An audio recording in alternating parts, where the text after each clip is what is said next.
Лея выросла в забытом Богом уголке, где бедность передавалась по наследству как фамильная реликвия. 18 лет, и мир вокруг нее не предлагал ничего, кроме пыльных дорог и долгов отца. Когда он проиграл последнюю землю, единственным, что у него осталось, была она. Ее передали одинокому фермеру, мужчине по имени Якоб, который жил на краю деревни.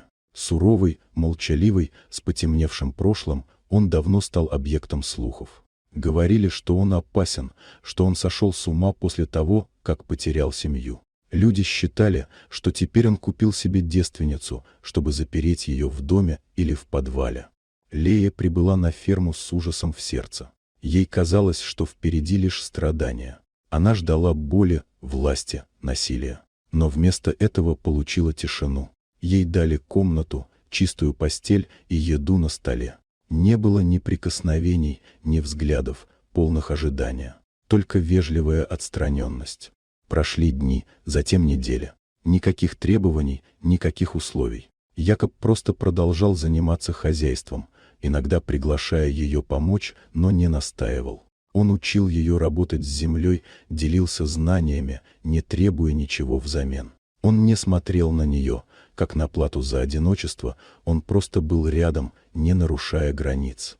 Сначала Лея не доверяла, потом начала чувствовать странную свободу. Она впервые в жизни могла выбирать, идти ли в поле или остаться в доме, говорить или молчать, быть собой или не быть вовсе. Со временем она стала частью этой земли. Поля, которые раньше казались ей чужими, стали домом. Утренний туман стал привычным спутником, а птицы, рассаженные по веткам, свидетелями ее нового начала. Окружающие сначала шептались. В их глазах она была жертвой, игрушкой, платой за долги. Но год спустя все изменилось. Лея стала хозяйкой фермы, уверенной, самостоятельной, живущей по собственным правилам.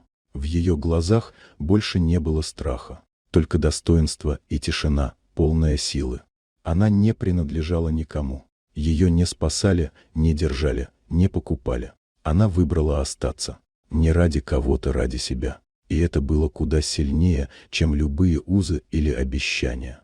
Так заброшенное поле стало полем свободы. А одинокий фермер человеком, который, не прикасаясь, дал больше, чем могли все остальные вместе взятые.